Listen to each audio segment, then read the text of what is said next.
할머니, 제발 살려주세요. 나쁜 아저씨들이 쫓아와요. 공포에 질린 거짓 쌍둥이가 차명숙 회장이 타고 있는 벤츠 뒷문을 열고 소리치며 올라탔습니다.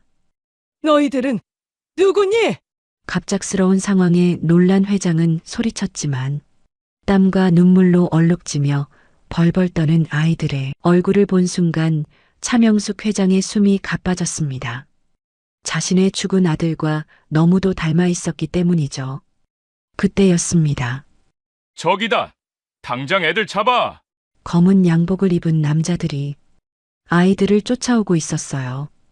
공포에 질린 아이들의 눈빛을 본 그녀는 본능적으로 소리쳤습니다. 박 기사, 당장 출발해! 명숙은 알지 못했습니다. 자신의 차에 올라탄 거짓 쌍둥이로 인해 자신의 인생이 송두리째 흔들리게 될 것이라는 것을요. 사연 시작 전 구독과 좋아요를 눌러주세요. 어디서 듣고 계신지 댓글로 알려주시면 계신 곳으로 행운 담아 인사드릴게요.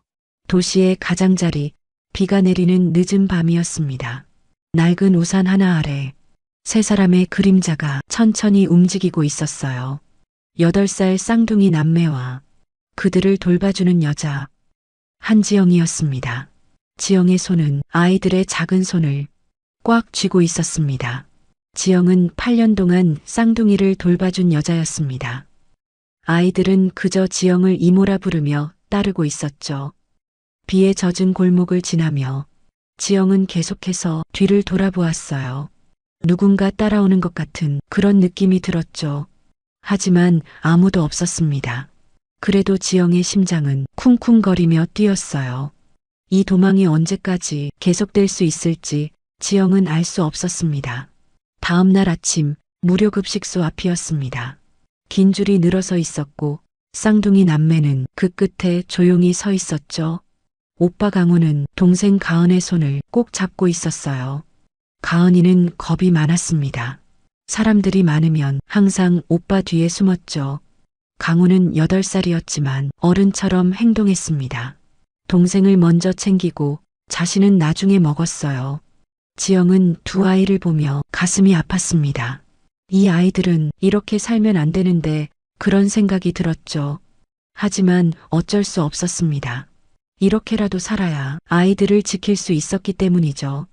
급식을 받는 동안 지영은 아이들에게 작은 목소리로 말했습니다. 눈 마주치지 마. 아이들은 고개를 끄덕였어요. 이미 여러 번 들은 규칙이었습니다. 급식을 받아 구석 자리로 갔습니다. 강우는 가은이 앞에 반찬을 더 밀어주었어요. 천천히 먹어. 가은이는 오빠를 보며 작게 웃었습니다. 지영은 밥을 먹으면서도 계속 주변을 살폈죠.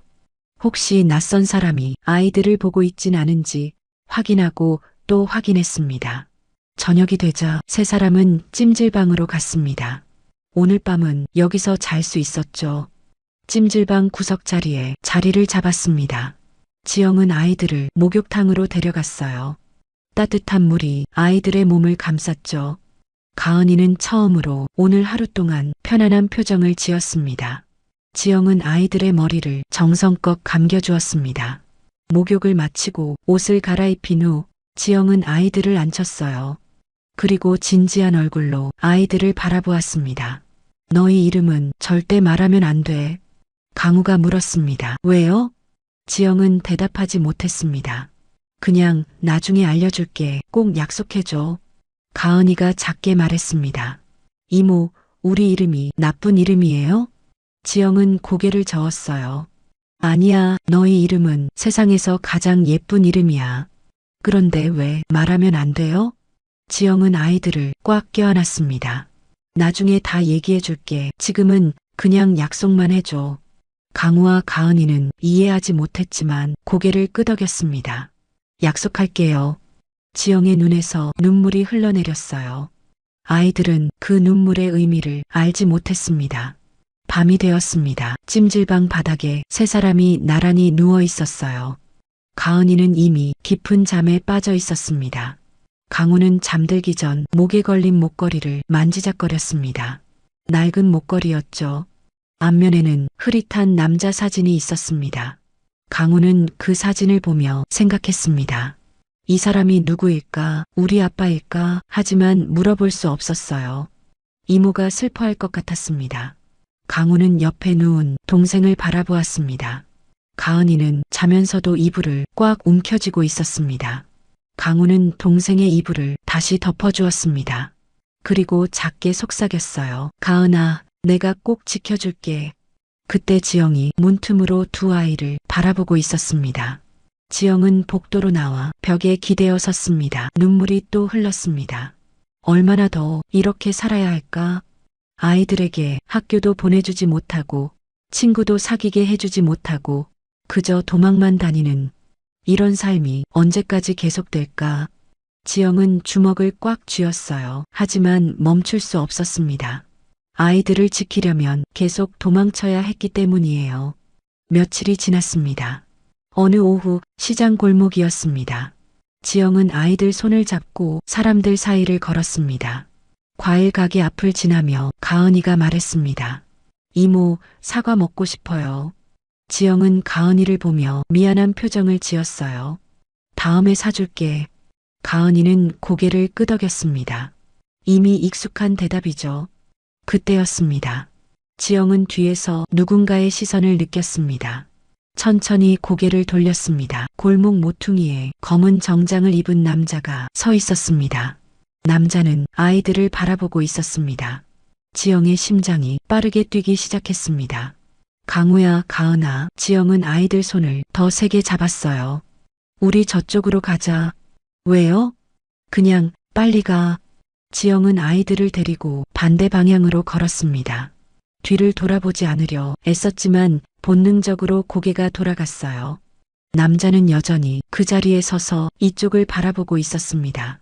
그리고 귀에 손을 가져가 누군가와 통화를 했습니다. 지영은 더 빨리 걸었습니다. 아이들은 이모의 표정을 보며 무언가 이상하다는 걸 느꼈습니다. 그날 밤 재개발 구역의 빈 건물이었습니다. 오늘은 찜질방 대신 여기서 자야 했습니다. 차가운 바닥, 깨진 유리창, 불 꺼진 복도. 지영은 아이들을 담요로 감싸주었어요. 추웠지만 참아야 했습니다. 강우와 가은이는 서로를 꼭 안고 잠들려 애썼습니다.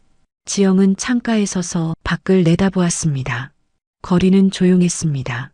하지만 지영은 잠들 수 없었습니다. 오늘 낮에 본 그 남자의 시선이 계속 머릿속에 맴돌았어요. 우연이 아니었습니다. 지영은 확신했습니다. 누군가 아이들을 찾고 있었습니다. 그리고 이번에는 예전과 달랐죠. 무언가 숨통을 쥐어오고 있었고 더 가까이 다가오고 있었습니다. 지영은 창문을 통해 들어오는 차가운 바람을 맞으며 생각했습니다. 이 도망이 언제까지 가능할까? 만약 붙잡히면 아이들은 어떻게 될까? 지영은 고개를 저었습니다. 그런 상상은 하지 말아야 했죠. 반드시 아이들을 지켜야 했습니다. 어떤 일이 있어도. 뒤에서 가은이의 작은 잠꼬대 소리가 들렸습니다. 이모. 지영은 돌아보았습니다.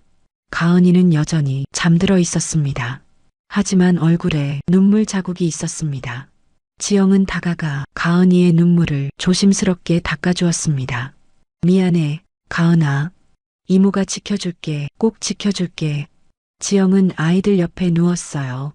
하지만 눈을 감을 수 없었습니다. 밤은 깊어갔지만 지영의 밤은 아직 끝나지 않았습니다. 그때는 아무도 몰랐습니다.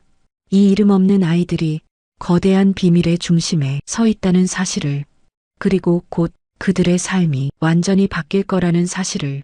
사흘이 지났습니다. 한지영은 확신했죠. 누군가 아이들을 추적하고 있다는 것을. 우연이 아니었습니다. 어제는 지하철역에서, 그제는 편의점 앞에서, 오늘은 공원 벤치에서 같은 얼굴들이 보였어요. 검은 정장을 입은 남자들이 일정한 거리를 두고 지영과 아이들을 따라다녔습니다. 지영은 CCTV를 피해 골목길로 다녔죠. 하지만 소용이 없었습니다. 어디를 가든 그들은 나타났습니다. 지영은 이제 알았죠. 이번에는 달랐습니다. 예전처럼 숨어서 조용히 지나가길 기다리는 그런 추적이 아니었습니다. 그들은 점점 가까이 다가오고 있었습니다. 공원 벤치에 앉아 지영은 아이들을 바라보았습니다. 강우와 가은이는 비둘기에게 빵 부스러기를 던져주고 있었습니다. 아이들은 즐겁게 웃고 있었어요. 하지만 지영은 웃을 수 없었습니다. 강우가 달려와 물었죠. 이모, 우리 왜 계속 이사 다녀요? 지영은 강우의 머리를 쓰다듬었습니다. 재미있잖아. 새로운 곳 가는 거. 가은이도 다가와 고개를 저었습니다. 아니에요. 무서워요. 지영은 두 아이를 꽉 껴안았습니다. 미안해. 조금만 더 참아줘. 강우는 이모의 얼굴을 가만히 들여다보았습니다.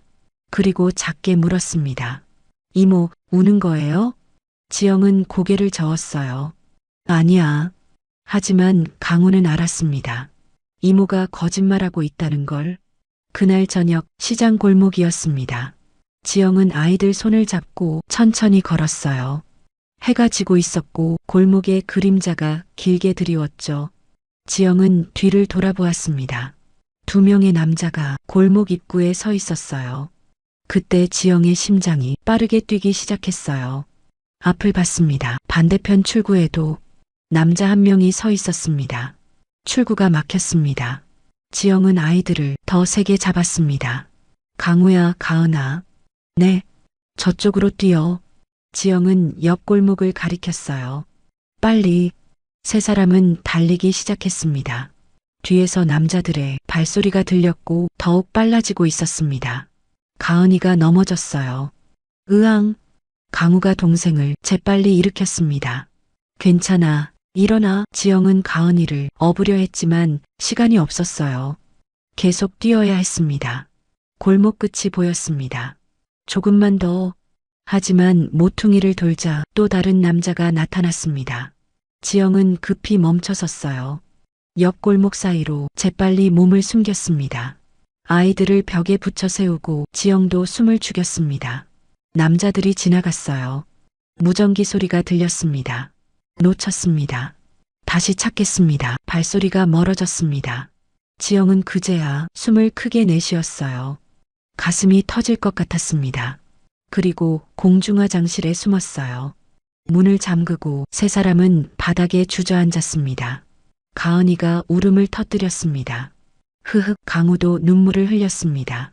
하지만 소리 내지 않으려 입을 꽉 다물었습니다. 아이들은 이유를 알 수 없었지만 본능적으로 숨어야 한다는 걸 느끼고 있었어요. 지영은 두 아이를 품에 안았습니다.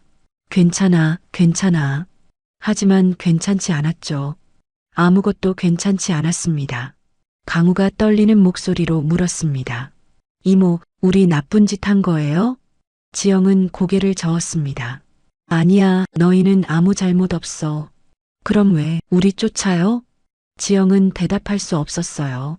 어떻게 설명해야 할지 몰랐습니다. 8살 아이들에게 어떻게 말할 수 있을까? 너희를 죽이려는 사람들이 있다고. 그때 휴대폰이 울렸습니다. 진동 소리가 조용한 화장실에 크게 울렸어요. 지영은 화면을 봤습니다. 모르는 번호였습니다. 받지 않았습니다. 다시 울렸습니다. 지영의 손이 떨렸습니다. 세 번째 진동. 지영은 전화를 받았죠. 여보세요? 남자의 목소리가 들렸습니다. 차갑고 낮은 목소리였습니다. 어디에 숨었냐? 그 소리에 놀란 지영은 자신도 모르게 입술 사이에서 헉하는 비명이 터질 뻔했습니다. 그러나 입술을 깨물었습니다. 대답하지 않았어요. 남자가 다시 말했습니다. 이젠 더 못 숨을 거다. 전화가 끊겼습니다. 지영은 휴대폰을 바닥에 던졌어요. 그리고 아이들을 더 세게 껴안았습니다. 지영의 머릿속에 기억이 스쳐 지나갔습니다. 8년 전 그날 밤이었어요. 병원 복도는 피로 물들어 있었습니다. 구급차 사이렌 소리, 의사들의 다급한 목소리, 그리고 비명. 지영은 자신의 친구가 사고가 났다는 소식에 달려가고 있었습니다. 그때 복도 끝에서 그 대화를 들었습니다. 쌍둥이들은 어떻게 하지? 그냥 버려. 어차피 증거 없어. 신생아는 흔적도 안 남아. 지영은 그 순간을 잊을 수 없었습니다. 불길한 예감이 들었기 때문이죠. 그리고 며칠 전 수지의 말이 귓가를 스쳐 지나갔어요. 지영아, 내가 무슨 일이 생기면 우리 아이들 좀 꼭 지켜줘. 신생아실로 뛰어갔습니다. 2개의 작은 요람, 2명의 아기가 울고 있었습니다. 지영은 아기들을 안았습니다. 그리고 뒤도 돌아보지 않고 병원을 빠져나왔습니다. 그날 밤 지영은 약속했어요. 내가 지킬게. 무슨 일이 있어도 이 아이들을 지킬게. 현재로 돌아왔습니다. 지영은 아이들을 내려다봤어요. 강우와 가은이는 지영의 품에서 겨우 잠들어 있었습니다. 지영은 결심했죠. 더 이상 이렇게 도망만 다닐 수 없었습니다. 뭔가 달라져야 했습니다. 하지만 어떻게? 지영은 알 수 없었어요. 다만 한 가지는 확실했습니다. 이번에는 달랐습니다. 그들이 직접 나서고 있었습니다. 더 이상 숨어서 기다릴 수 없었죠. 지영은 아이들을 조심스럽게 깨웠습니다. 강우야, 가은아, 일어나야 해. 아이들은 눈을 비볐습니다. 어디 가요? 지영은 대답 대신 아이들의 손을 잡았습니다. 어디로 가야 할지 정확히 알 수 없었습니다. 하지만 여기 있을 수는 없었죠. 세 사람은 다시 밤 거리로 나섰습니다. 그날의 추격은 단순한 위협이 아니었습니다. 누군가는 이 아이들을 반드시 없애려 하고 있었습니다. 그리고 그 누군가는 점점 가까이 다가오고 있었습니다. 다음 날 저녁이었습니다. 한지영은 아이들을 데리고 재개발 구역으로 향했어요. 사람들이 다 떠난 빈 건물들이 늘어선 곳이었습니다. 여기라면 잠시 숨을 수 있을 것 같았죠. 하지만 지영은 틀렸습니다. 그들은 이미 지영을 따라오고 있었음이어요. 폐건물 사이를 걸으며 지영은 뒤를 돌아봤습니다. 그림자가 보였습니다. 2개, 3개, 4개. 점점 가까워지고 있었어요. 지영은 아이들 손을 더 세게 잡았죠. 빨리 가자. 강우가 물었습니다. 이모, 뭐가 무서워요? 지영은 대답하지 않았습니다. 그저 더 빠르게 걸었어요. 폐건물 계단을 올랐습니다. 바닥은 미끄러웠고 깨진 유리가 여기저기 흩어져 있었습니다. 조심해, 넘어지지 마. 하지만 그때였어요. 지영의 발이 미끄러졌습니다. 아! 지영은 계단에서 넘어졌습니다. 결국 발목을 접질러 버렸어요. 날카로운 통증이 다리를 타고 올라왔습니다. 이모! 아이들이 달려왔습니다. 지영은 일어서려 했습니다. 하지만 다리가 말을 듣지 않았습니다. 한 발만 디뎌도 통증이 몰려왔습니다. 안 돼. 지영은 이를 악물었습니다. 지금 넘어지면 안 되는데. 뒤에서 발소리가 들렸습니다. 빠르게 다가오는 소리였습니다. 지영은 고개를 들었습니다. 계단 아래에 검은 정장 남자들이 보였습니다. 4명이었습니다. 천천히 계단을 올라오고 있었습니다. 지영은 알았습니다. 더 이상 도망칠 수 없다는 것을. 적어도 셋이 함께는. 지영은 아이들을 바라봤습니다. 강우와 가은이는 겁에 질린 얼굴로 이모를 올려다보고 있었습니다. 지영의 가슴이 찢어지는 것 같았습니다. 하지만 선택해야 했습니다. 지영은 강우의 어깨를 잡았습니다. 강우야.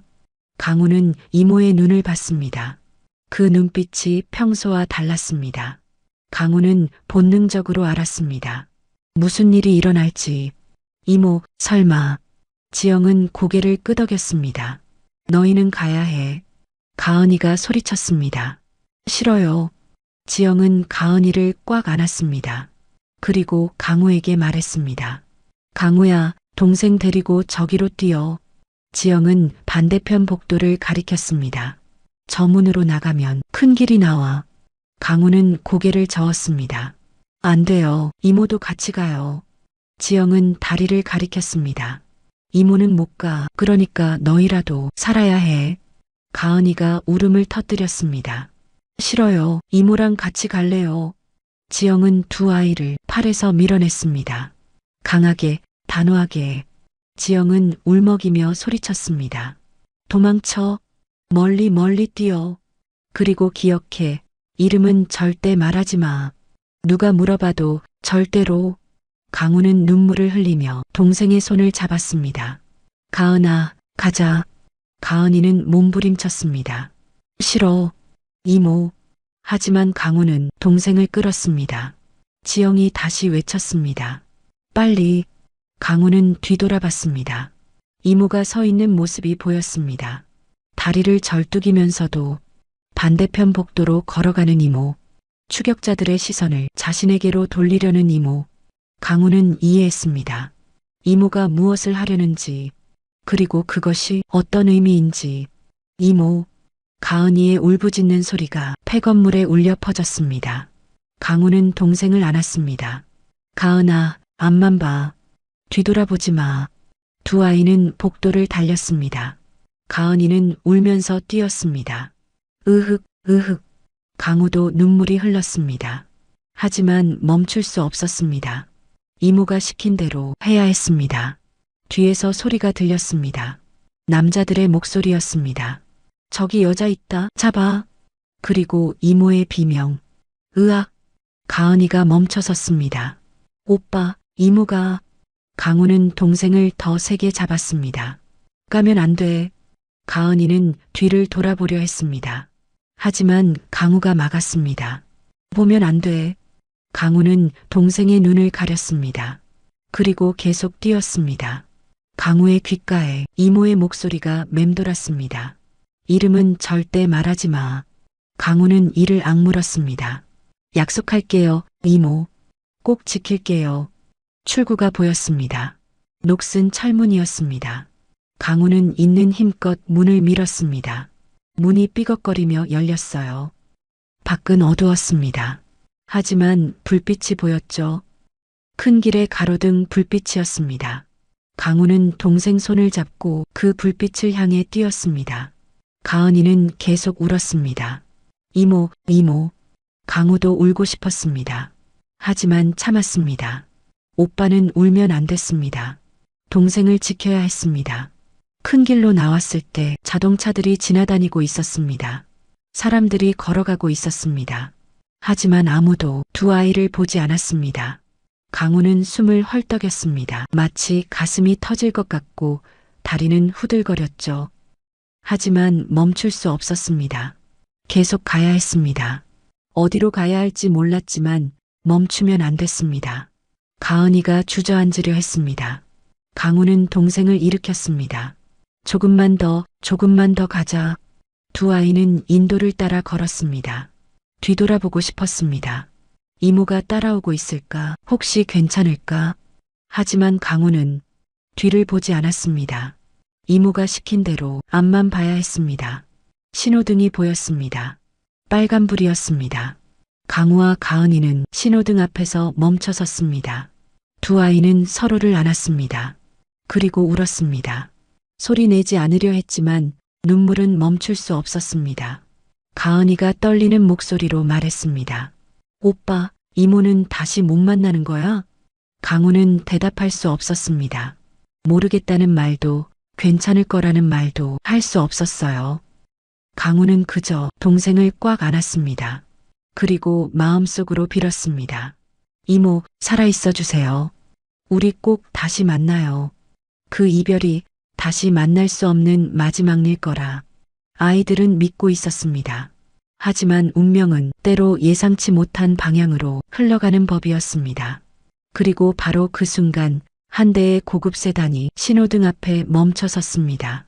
빨간 신호등이 두 아이 앞에서 깜빡였습니다. 강우와 가은이는 인도 끝에 서서 숨을 헐떡이고 있었어요. 뒤에서 누가 쫓아오는 것 같았습니다. 강우는 계속 뒤를 돌아봤어요. 아직은 괜찮았습니다. 하지만 언제까지 안전할지 알 수 없었어요. 가은이가 오빠 옷을 잡아당겼습니다. 오빠, 어떻게? 강우도 몰랐습니다. 어디로 가야 할지, 누구에게 도움을 청해야 할지 아무것도 몰랐어요. 그때였습니다. 신호등 앞에 한 대의 차가 멈춰 섰습니다. 검은색 고급 세단이었어요. 반짝이는 차체, 깨끗한 유리창. 강우는 그 차를 봤습니다. 그리고 결심했어요. 강우는 가은이 손을 잡았습니다. 강우의 눈빛이 평소와 달랐습니다. 강우는 차로 뛰어갔습니다. 그리고 차창을 미친 듯이 두드렸죠. 차 안에서 누군가 놀란 듯 움직였습니다. 강우는 더 세게 두드렸어요. 제발요. 강우의 목소리가 떨렸습니다. 제발 저희 좀 태워주세요. 살려주세요. 차 안에는 한 명의 여자가 앉아 있었습니다. 60대 후반의 여자 차명숙이었어요. 명숙은 서류를 보고 있었습니다. 회사 일이었죠. 그런데 갑자기 차창을 두드리는 소리가 들렸어요. 명숙은 고개를 들었습니다. 그리고 얼어붙었어요. 차창 밖에 두 명의 아이가 서 있었습니다. 남자아이와 여자아이. 쌍둥이처럼 보였어요. 하지만 명숙의 시선은 남자아이에게 고정됐습니다. 그 아이의 눈, 이마, 인매. 명숙의 가슴이 쿵 내려앉았어요. 명숙은 숨을 멈췄습니다. 저 아이가 누구를 닮았는지 명숙은 알았어요. 아니, 알 수 없었습니다. 하지만 느낄 수 있었어요. 저 눈빛을 어디서 봤는지. 명숙의 손이 떨렸습니다. 서류가 바닥에 떨어졌어요. 하지만 명숙은 신경 쓰지 않았습니다. 그저 아이를 바라봤어요. 기사가 물었습니다. 회장님, 죄송합니다. 놀라셨죠? 그냥 가겠습니다. 명숙은 대답하지 못했어요. 입이 떨어지지 않았습니다. 차창 밖에서 아이들이 울고 있었어요. 아줌마 제발요. 나쁜 사람들이 쫓아와요. 그 말에 명숙은 정신을 차렸습니다. 명숙은 뒤를 돌아봤어요. 골목 어귀에 검은 정장을 입은 남자들이 나타나고 있었습니다. 명숙은 직감했어요. 저 남자들이 아이들을 쫓고 있다는 것을, 그리고 위험하다는 것을. 명숙은 기사에게 말했습니다. 문 열어. 기사가 놀라 물었어요. 예. 명숙의 목소리가 더 단호해졌습니다. 빨리 문 열어. 기사는 버튼을 눌렀어요. 차 문이 열렸습니다. 강우는 재빨리 문을 잡았어요. 그리고 동생을 밀어 넣었습니다. 가은아, 타. 가은이가 차에 올랐어요. 강우도 뒤따라 올랐습니다. 명숙은 아이들을 봤어요. 두 아이는 숨을 헐떡이며 서로를 꽉 안고 있었습니다. 옷은 더러웠고 얼굴은 땀으로 범벅이었어요. 하지만 명숙은 그런 것들이 보이지 않았습니다. 다만 남자아이의 얼굴만 보였어요. 우리 아들. 명숙의 머릿속에 그 생각이 스쳤습니다. 뒤에서 남자들이 뛰어오고 있었어요. 명숙은 기사에게 말했습니다. 출발해. 지금요? 지금. 기사는 엑셀을 밟았습니다. 차가 출발했어요. 백미러에 남자들이 뛰어오는 모습이 보였습니다. 하지만 차는 이미 멀어지고 있었어요. 강우는 뒷유리를 통해 그 광경을 봤습니다. 남자들이 점점 작아졌어요. 강우는 그제야 긴장이 풀렸습니다. 가슴이 뛰는 소리가 귓가에서 울렸어요. 차 안은 조용했습니다. 아이들은 숨을 고르고 있었어요. 명숙은 아이들을 바라봤습니다. 계속 오래도록. 명숙은 입을 열었어요. 어디서 왔니? 강우는 고개를 들었습니다. 명숙과 눈이 마주쳤어요. 강우는 뭐라 말해야 할지 몰랐습니다. 저희. 말이 이어지지 않았어요. 명숙은 다시 물었습니다. 괜찮아. 천천히 말해도 돼. 하지만 강우는 대답할 수 없었습니다.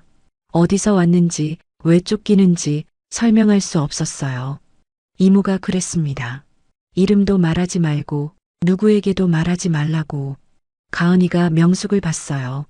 그리고 작게 말했습니다. 감사합니다. 명숙은 가은이를 내려다봤어요. 여자아이는 눈물 자국이 얼굴에 그대로 있었습니다. 명숙의 가슴이 아팠어요. 이 아이들에게 무슨 일이 있었던 걸까? 왜 저렇게 무서워하는 걸까? 명숙은 물었습니다. 너희 이름이 뭐니? 강우와 가은이는 서로를 봤어요. 이모의 목소리가 머릿속에서 울렸습니다. 이름은 절대 말하지 마. 강우는 거짓말을 했습니다. 철수예요. 가은이도 따라 말했어요. 영희요. 명숙은 눈살을 찌푸렸습니다. 철수와 영희? 뭔가 이상했어요. 요즘 아이들이 그런 이름을 가지고 있을까? 하지만 명숙은 더 묻지 않았습니다. 아이들이 거짓말하고 있다는 걸 알았어요. 하지만 이유가 있을 거라 생각했습니다. 차는 계속 달렸습니다. 명숙은 창밖을 봤어요. 하지만 머릿속은 복잡했습니다. 저 남자아이, 왜 저렇게 익숙하게 느껴질까? 왜 가슴이 이렇게 아플까? 명숙은 고개를 저었어요. 말도 안 되는 생각이었습니다. 하지만 떨쳐낼 수 없었어요. 남자아이를 볼 때마다 죽은 아들이 생각났습니다. 8년 전 사고로 세상을 떠난 아들. 명숙은 눈을 감았어요. 그리고 깊게 숨을 들이쉬었습니다. 기사가 물었습니다. 회장님, 어디로 가시겠습니까? 명숙은 잠시 생각했어요. 그리고 대답했습니다. 집으로. 그날 이 한 번의 선택이 세 사람의 운명을 완전히 뒤바꿔 놓을 줄은 아무도 몰랐습니다.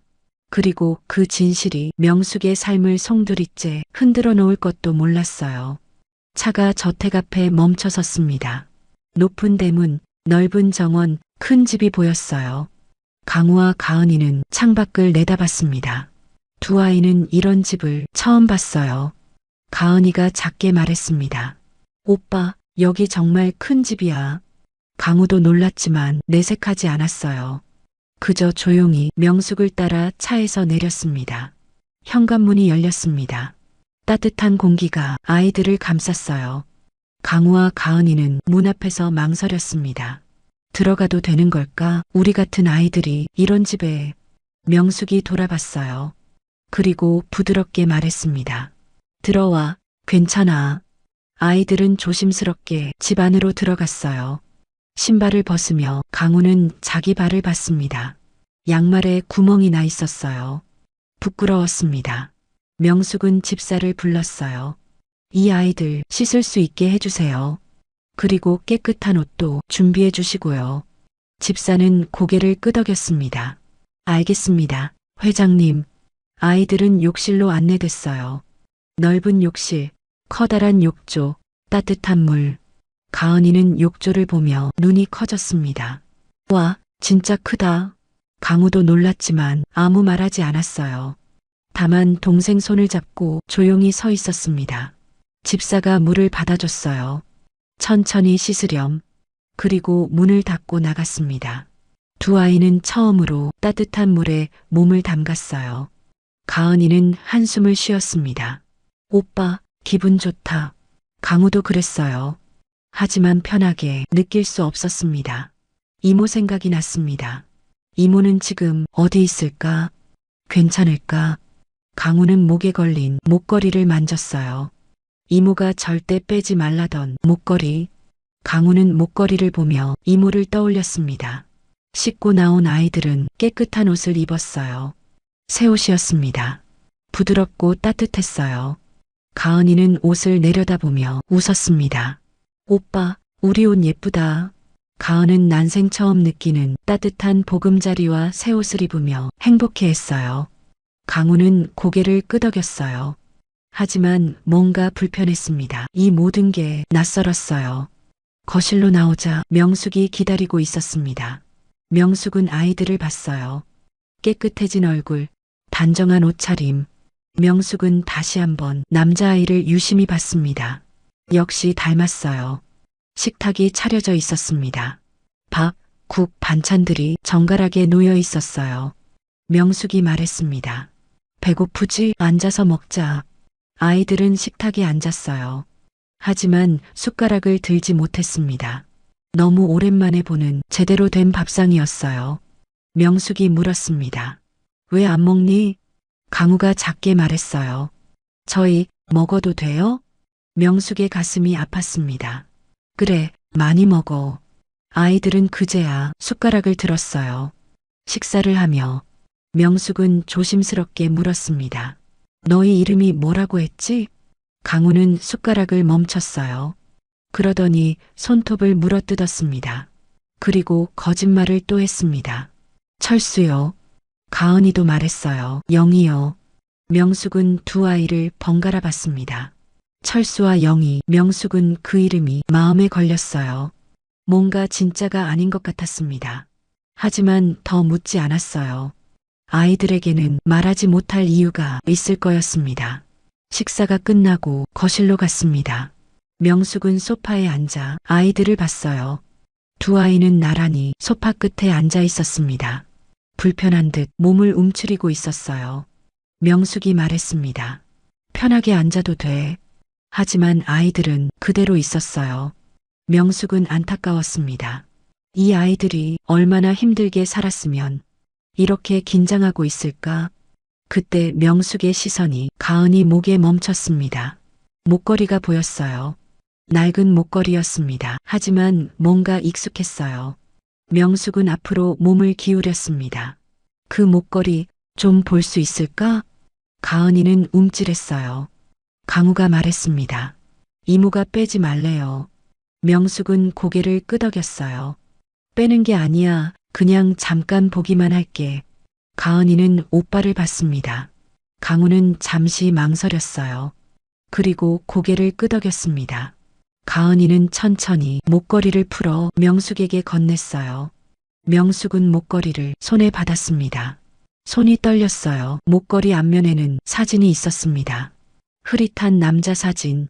명숙은 그 사진을 자세히 봤어요. 그리고 숨이 멎었습니다. 이 사진. 명숙은 알았어요. 이 사람이 누구인지. 죽은 아들과 며느리였습니다. 젊은 시절의 아들과 며느리. 명숙의 손이 더 떨렸어요. 어떻게 이 아이들이 우리 아들 사진을. 명숙은 목걸이를 뒤집었습니다. 그리고 뒷면을 봤어요. 거기에 글자가 새겨져 있었습니다. 작은 글씨로 또렷하게 강우. 명숙의 심장이 멎었습니다. 다시 봤어요. 옆에 또 다른 글자 가은. 명숙은 목걸이를 떨어뜨렸습니다. 손에서 힘이 풀렸어요. 목걸이가 바닥에 떨어지는 소리가 들렸습니다. 하지만 명숙은 듣지 못했어요. 아! 명숙의 입에서 신음이 새어나왔습니다. 아이들이 놀라 명숙을 봤어요. 할머니? 하지만 명숙은 대답하지 못했습니다. 온몸이 떨렸어요. 가슴이 무너져 내렸습니다. 강우와 가은. 그 이름. 명숙은 알았어요. 8년 전 아들이 했던 말을. 엄마, 나중에 애 낳으면 이름 이렇게 지을래요. 아들은 웃으며 말했었죠.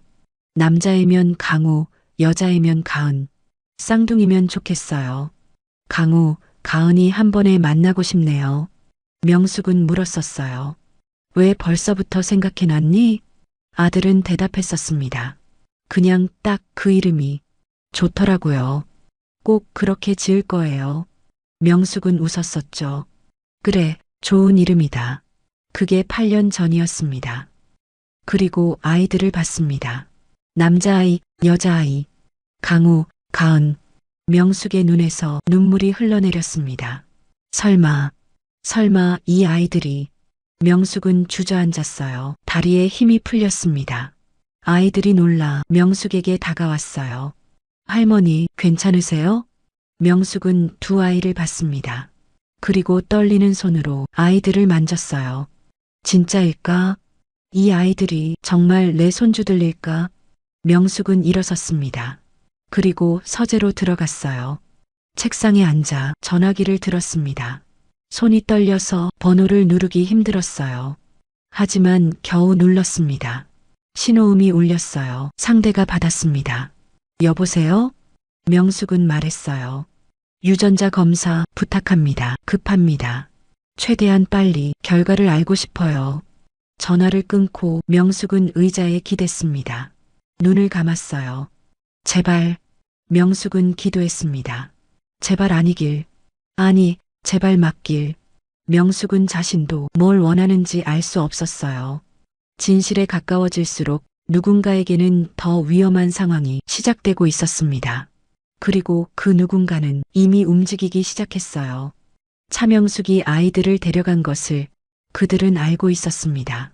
다음 날 아침이었습니다. 강우는 눈을 떴어요. 부드러운 이불, 푹신한 베개. 강우는 잠시 여기가 어딘지 잊었습니다. 그리고 기억이 났어요. 어젯밤 큰 집에 온 것. 할머니라고 부르는 그 사람의 집. 옆을 보니 가은이가 자고 있었습니다. 편안한 얼굴이었어요. 오랜만에 보는 동생의 그런 표정이었습니다. 창밖으로 햇살이 들어왔어요. 따뜻했습니다. 강우는 생각했어요. 여기는 천국 같다.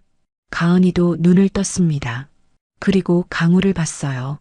오빠, 응, 여기 천국이야? 강우는 대답하지 못했어요. 모르겠다는 말도, 그렇다는 말도 할 수 없었습니다. 그때 문 두드리는 소리가 났어요. 똑똑, 명숙의 목소리가 들렸습니다. 일어났니? 아침 먹자. 아이들은 서로를 봤어요. 그리고 침대에서 내려왔습니다. 식탁에 앉았어요.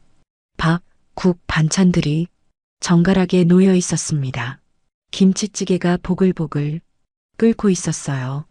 계란말이도 있었고 나물 반찬도 있었습니다. 아이들은 숟가락을 들었어요. 하지만 바로 먹지 않았습니다. 강우가 명숙을 봤어요. 그리고 공손하게 말했습니다.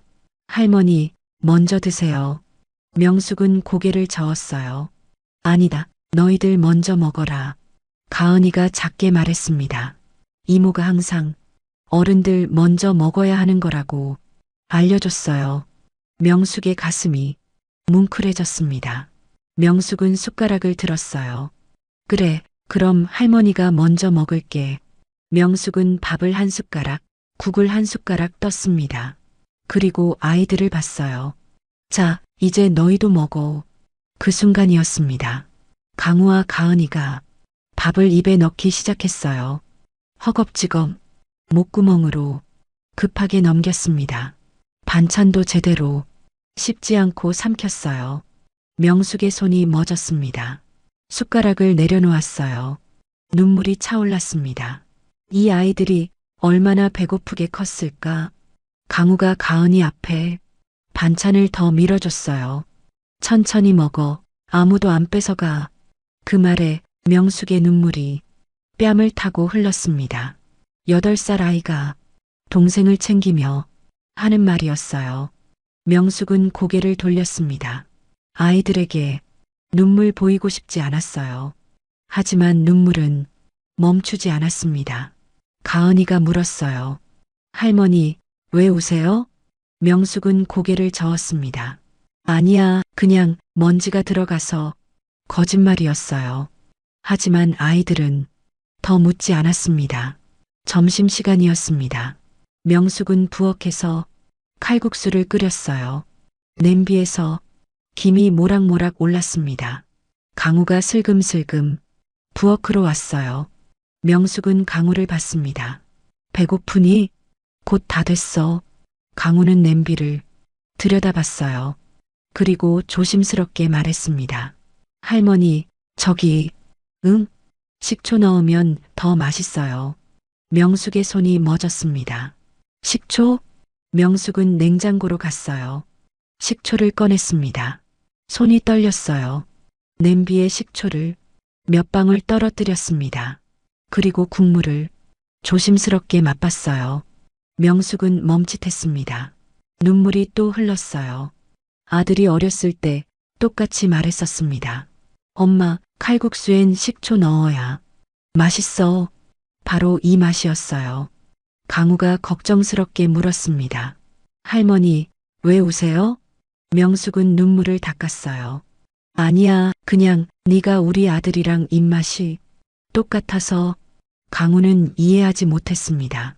하지만 명숙은 더 설명하지 않았어요. 할 수 없었습니다. 저녁 시간이었어요. 거실에서 TV를 켰습니다. 명숙은 소파에 앉아 서류를 보고 있었어요. 강우는 반대편 소파에 앉아 TV를 봤습니다. 명숙은 문득 강우를 봤어요. 그리고 숨이 멎었습니다. 강우는 무릎을 세우고 턱을 괴고 있었어요. 그리고 입술을 살짝 내밀고 있었습니다. 명숙은 서류를 떨어뜨렸어요. 거실 선반으로 갔습니다. 사진첩을 꺼냈어요. 떨리는 손으로 페이지를 넘겼습니다. 아들의 어린 시절 사진, TV 보며 앉아있는 아들의 모습, 무릎 세우고 턱 깬 손, 내민 입술, 똑같았어요. 완전히 똑같았습니다. 명숙은 사진첩을 안았어요. 그리고 흐느꼈습니다. 우리 아들이 저렇게 앉았는데. 강우는 할머니가 우는 소리를 들었어요. 고개를 돌렸습니다. 할머니? 명숙은 재빨리 눈물을 닦았어요. 아니야, 괜찮아. 하지만 강우는 알았습니다. 할머니가 울고 있다는 것을. 밤이 되었습니다. 아이들은 침대에 누웠어요. 명숙은 이불을 덮어주려 왔습니다. 가은이가 잠꼬대를 했어요. 이모 보고 싶어. 명숙은 가은이를 내려다봤습니다. 작은 얼굴에 눈물 자국이 있었어요. 명숙은 조심스럽게 눈물을 닦아줬습니다. 강우가 작은 목소리로 말했어요. 할머니. 명숙은 강우를 봤습니다. 이모는 어디 있어요? 명숙의 가슴이 아팠어요.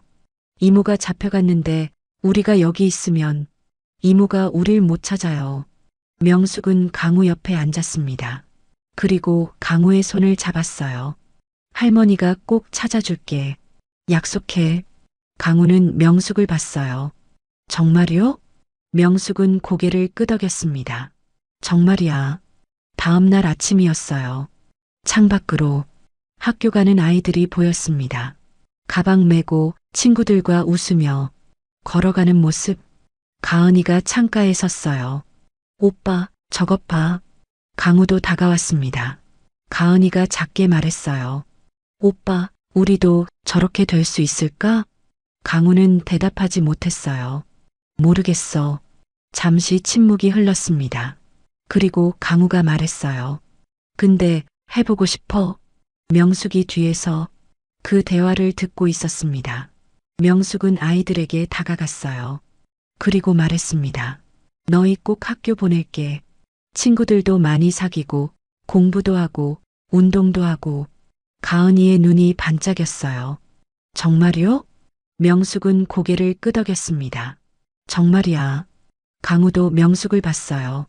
그리고 처음으로 환하게 웃었습니다.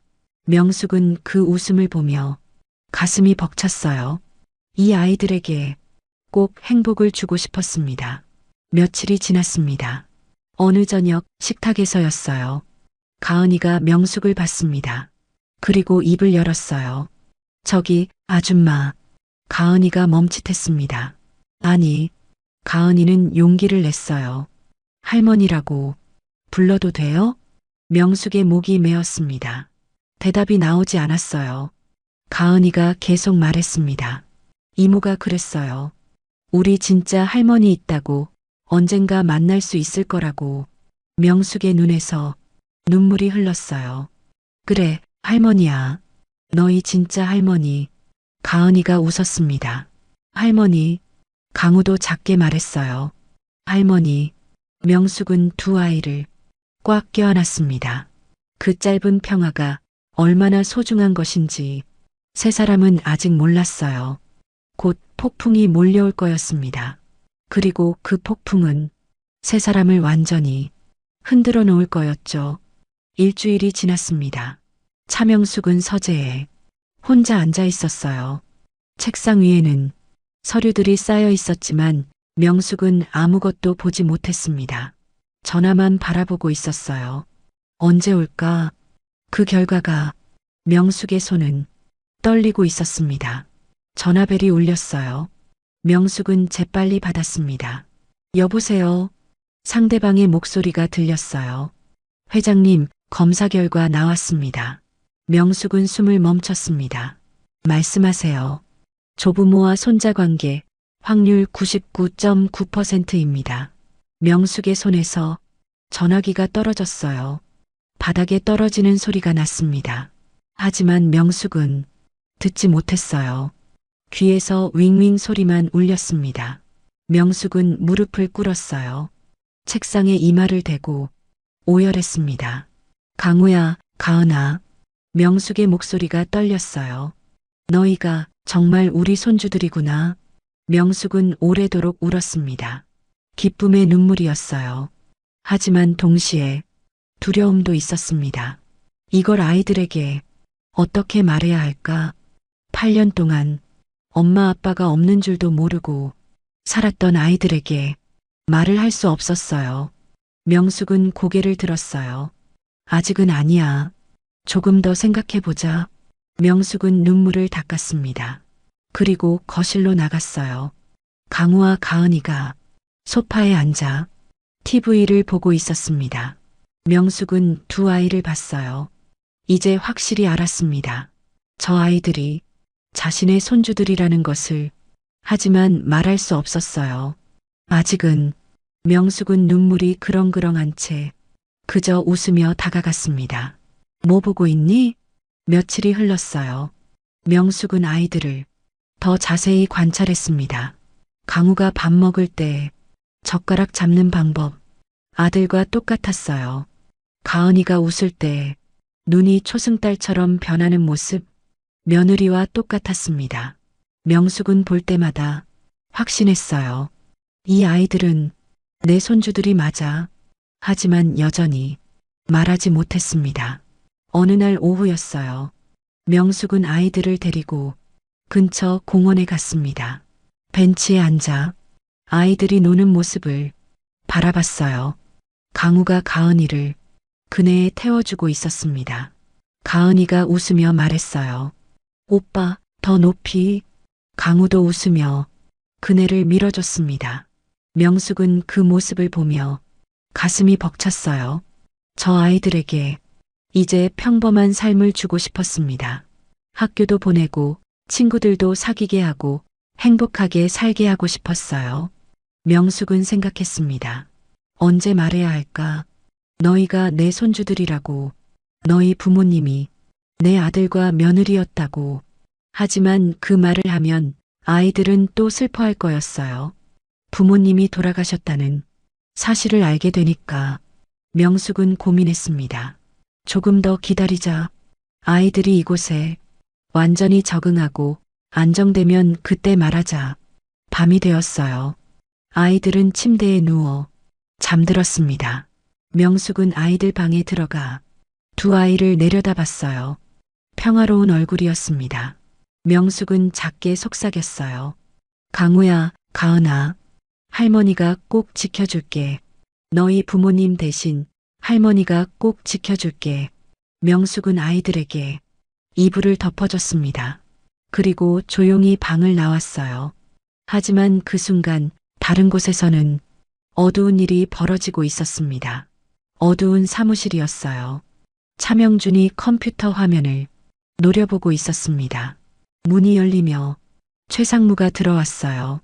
형님, 큰일입니다. 명준은 고개를 돌렸습니다. 뭔데? 최상무가 서류를 내밀었어요. 회장님이 DNA 검사를 했습니다. 명준은 서류를 낚아챘습니다. 그리고 읽기 시작했어요. 얼굴이 점점 하얗게 변했습니다. 결과는? 최상무가 떨리는 목소리로 말했어요. 양성입니다. 조부모 손자 관계 99.9%라고 회장님이 아드님의 유품으로 검사를 했다고 합니다. 명준은 서류를 책상에 내던졌습니다. 이런. 명준은 의자에서 일어났어요. 사무실을 왔다 갔다 걸었습니다. 그 새끼들이 정말 살아있었어? 최상무가 조심스럽게 물었어요. 어떻게 하시겠습니까? 명준은 걸음을 멈췄습니다. 그리고 차갑게 웃었어요. 늦기 전에 손을 써야지. 명준은 책상에 앉았습니다. 그리고 전화를 들었어요. 번호를 눌렀습니다. 상대가 받았어요. 나야. 명준의 목소리가 낮았습니다. 언론 쪽 준비했나? 네, 언제든 터뜨릴 수 있습니다. 명준은 비웃었어요. 좋아. 내일 아침부터 시작해. 치매 노인이 거지 애들 데려왔다고 그렇게 기사 뿌려. 알겠습니다. 전화가 끊겼어요. 최상무가 물었습니다. 형님, 정말 괜찮겠습니까? DNA 검사 결과까지 나왔는데. 명준은 웃었어요. 상관없어. DNA가 뭐 어때? 중요한 건 세상 사람들이 뭘 믿느냐야. 우리가 누나를 미친 할망구로 만들어버리면 DNA 따위는 아무 소용없어. 최상무는 명준을 봤습니다. 명준의 눈빛이 차갑게 빛나고 있었어요. 명준은 창밖을 내다봤습니다. 어둠 속에서 도시의 불빛이 반짝였어요. 명준은 중얼거렸습니다. 누나, 미안하지만 이 회사는 내가 가져야 해. 8년 전에 그 애들이 죽었어야 했어. 이번에는 확실하게 끝내야지.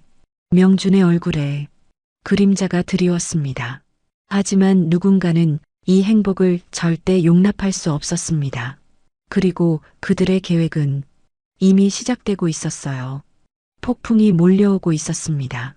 명숙과 아이들을 향해 곧 모든 것이 무너질 위기에 처할 거였죠.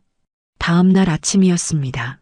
차명숙은 아침 식사를 준비하며 TV를 켰어요. 뉴스가 나오고 있었습니다. 그리고 명숙은 얼어붙었어요. 화면에 자신의 얼굴이 떠 있었습니다. 슬픔에 무너진 재벌 회장, 거지 쌍둥이를 손주로 착각. 앵커의 목소리가 들렸어요. 차명숙 회장이 거리에서 만난 아이들을 손주라고 주장하고 있어 논란이 일고 있습니다. 명숙은 리모컨을 떨어뜨렸습니다. 화면이 바뀌었어요.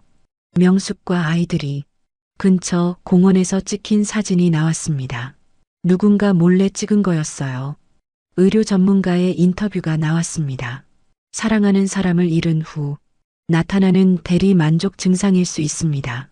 정신 감정이 필요해 보입니다. 명숙은 소파에 주저앉았어요. 온몸이 떨렸습니다. 이게 무슨 일이지? 누가 이런 짓을? 현관문 밖이 시끄러웠습니다. 명숙은 문을 열었어요. 기자들이 몰려 있었습니다. 카메라 플래시가 터졌어요. 회장님, 정신 감정 받으실 겁니까? 아이들은 정말 손주가 맞습니까? 어디서 데려온 겁니까? 명숙은 말문이 막혔습니다. 대답할 수가 없었어요. 집사가 재빨리 문을 닫았습니다. 하지만 기자들의 목소리는 계속 들려왔어요. 회사 이사회실이었습니다. 차명준이 회의를 주재하고 있었어요. 이사들이 둘러앉아 있었습니다. 명준이 서류를 펼쳤어요. 여러분, 심각한 상황입니다. 차명숙 씨의 판단력에 문제가 생겼습니다.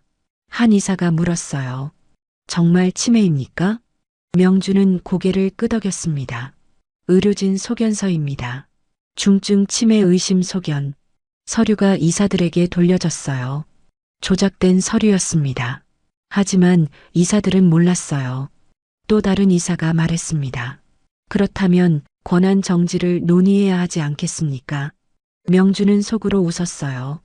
하지만 겉으로는 안타까운 표정을 지었습니다. 제 누나지만 회사를 위해서라면 어쩔 수 없습니다. 이사들이 고개를 끄덕였어요. 권한 정지 안건 상정하겠습니다. 명준은 만족스러운 표정을 지었습니다. 집 거실이었어요.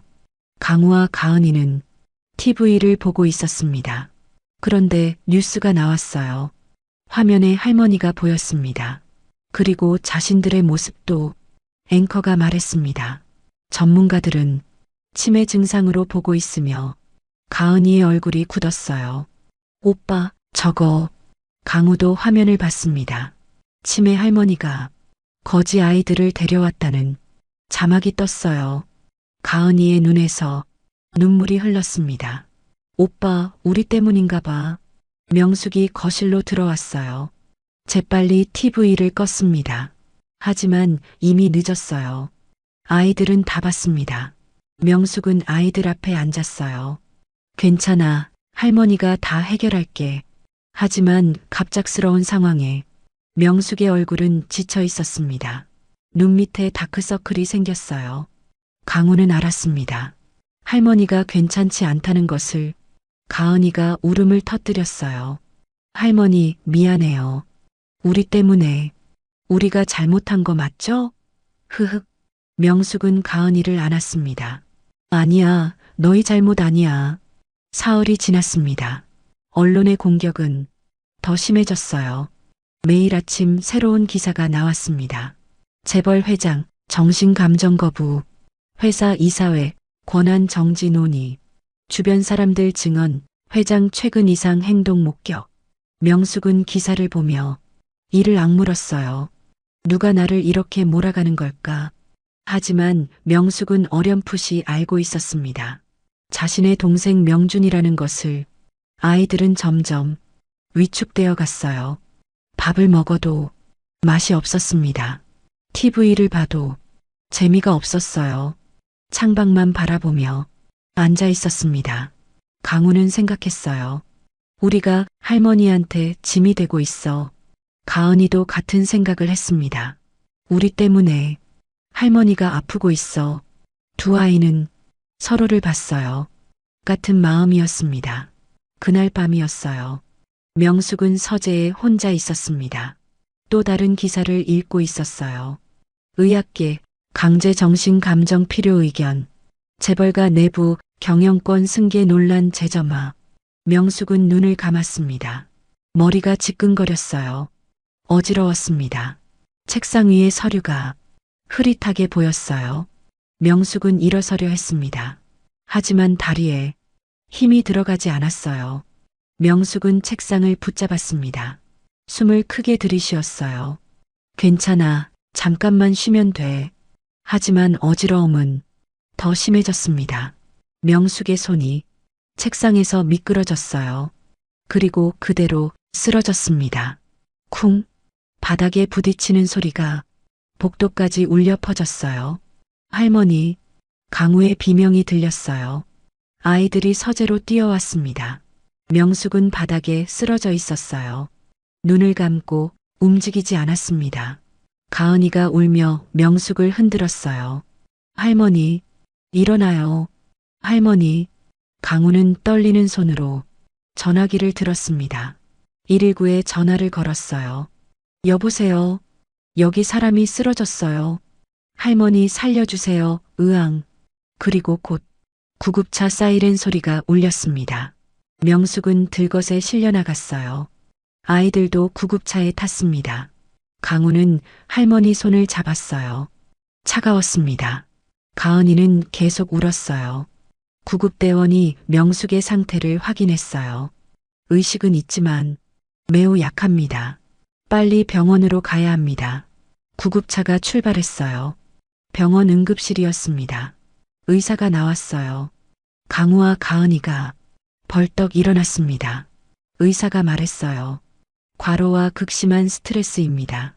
며칠만 더 이랬으면 큰일 날 뻔했다고 했죠. 지금은 안정을 취하고 있어. 내일 아침이면 깨어날 거야. 어른은 없니? 보호자가 있어야 하는데. 강우는 고개를 저었어요. 복도 의자에 두 아이가 앉아 있었어요. 고개를 떨구고 말없이 앉아 있었습니다. 강우가 작게 말했어요. 우리 때문이야. 가은이도 고개를 끄덕였습니다. 할머니가 아프신 것도 다 우리 때문이야. 강우는 주먹을 쥐었어요. 우리가 사라지면 가은이가 오빠를 받습니다. 강우가 계속 말했어요. 할머니가 다시 평화로워질 거야. 가은이의 눈에서 눈물이 흘렀습니다. 하지만 고개를 끄덕였어요. 그날 밤 아이들은 명숙 병실역 보호자 침대에서 잤습니다. 하지만 잠들 수 없었어요. 강우는 천장을 바라봤습니다. 생각이 복잡했어요. 할머니는 좋은 분이야. 우리를 구해줬고 밥도 주고 따뜻한 곳에서 자게 해줬어. 하지만 우리 때문에 할머니가 힘들어하고 있어. 강우는 결심했습니다. 다음 날 아침이었어요. 명숙은 눈을 떴습니다. 병실 천장이 보였어요. 고개를 돌리니 아이들이 의자에 앉아 졸고 있었습니다. 명숙은 안타까웠어요. 이 아이들 여기서 밤을 샜구나. 명숙이 움직이자 강우가 눈을 떴습니다. 할머니, 가은이도 깼어요. 할머니, 괜찮으세요? 명숙은 웃으며 고개를 끄덕였습니다. 괜찮아, 할머니 괜찮아. 하지만 아이들의 표정은 어두웠어요. 퇴원을 하고 집으로 돌아왔습니다. 명숙은 침대에 누웠어요. 아이들은 조용히 자기 방으로 갔습니다. 문을 닫고 두 아이는 마주 앉았어요. 강우가 말했어요. 가은아, 응, 오빠, 우리 떠나야 할 것 같아. 가은이는 놀라지 않았습니다. 이미 생각하고 있었어요. 고개를 끄덕였어요. 그때였습니다. 강우의 주머니에서 휴대폰이 울렸어요. 명숙이 아이들에게 준 휴대폰이었습니다. 강우는 화면을 봤어요. 모르는 번호였습니다. 받을까 말까 강우는 망설였어요. 하지만 받았습니다. 여보세요? 남자의 목소리가 들렸어요. 차갑고 낮은 목소리였습니다. 네가 강우구나? 너희 둘이 서울역으로 오면 이모랑 할머니 다치는 일은 없을 거야. 강우는 숨이 멎었어요. 누구세요? 남자는 대답하지 않았습니다. 대신 이렇게 말했어요. 내일 서울역으로 와. 너희 둘만. 전화가 끊겼습니다. 강우는 휴대폰을 내려다봤어요. 가은이가 물었습니다. 오빠, 누구야? 강우는 동생을 봤어요. 그리고 말했습니다. 가은아, 우리 내일 가야 해. 그래야 이모랑 할머니를 지킬 수 있대. 아이들은 결심했습니다. 자신들이 사라지면 할머니가 다시 평화로워질 거라고, 이모도 할머니도 지킬 수 있을 거라고. 8살 아이들의 작은 어깨에 너무 무거운 짐이 올려졌습니다. 하지만 아이들은 그 짐을 지기로 했어요. 사랑하는 사람들을 위해. 다음 날 새벽이었습니다. 해가 뜨기 전 아직 어두운 시간이었어요. 강우와 가은이는 조용히 침대에서 일어났습니다. 가방을 쌌어요. 옷 몇 벌, 목걸이, 그리고 명숙이 사준 필통 하나. 가은이가 작게 물었어요. 오빠, 정말 가야 돼? 강우는 고개를 끄덕였습니다. 응, 이게 맞아. 가은이는 눈물을 닦았어요. 할머니 보고 싶을 것 같아. 알았어. 두 아이는 복도로 나왔습니다. 명숙의 방 앞에서 멈춰 섰어요. 문틈으로 명숙의 고른 숨소리가 들렸습니다. 강우는 문 앞에 쪽지를 놓았어요. 떨리는 손으로 쓴 글씨였습니다. 할머니, 우리 때문에 아프지 마세요. 우리가 없어지면 할머니가 편해질 거예요. 그동안 고마웠어요. 강우와 가은이가 현관문을 열었습니다. 찬바람이 얼굴을 스쳤어요. 가은이가 뒤를 돌아봤습니다. 따뜻했던 집, 처음으로 편하게 잤던 침대, 맛있는 밥을 먹었던 식탁. 눈물이 흘렀어요. 강우가 동생 손을 잡았습니다. 가자. 두 아이는 문을 닫았어요. 조용히, 소리나지 않게, 그리고 어둠 속으로 걸어갔습니다. 지하철역이었어요. 이른 새벽이라 사람이 별로 없었습니다. 강우는 표를 샀어요. 명숙이 준 돈이 조금 남아 있었습니다. 서울역행 표 2장. 지하철이 왔어요. 두 아이는 텅 빈 칸에 앉았습니다. 창밖으로 어두운 터널이 지나갔어요. 가은이가 오빠 어깨에 기댔습니다. 오빠, 무서워. 강우도 무서웠어요. 하지만 말하지 않았습니다. 괜찮아, 내가 있잖아. 서울역에 도착했습니다. 새벽 6시, 역은 조금씩 사람들로 붐비기 시작했어요.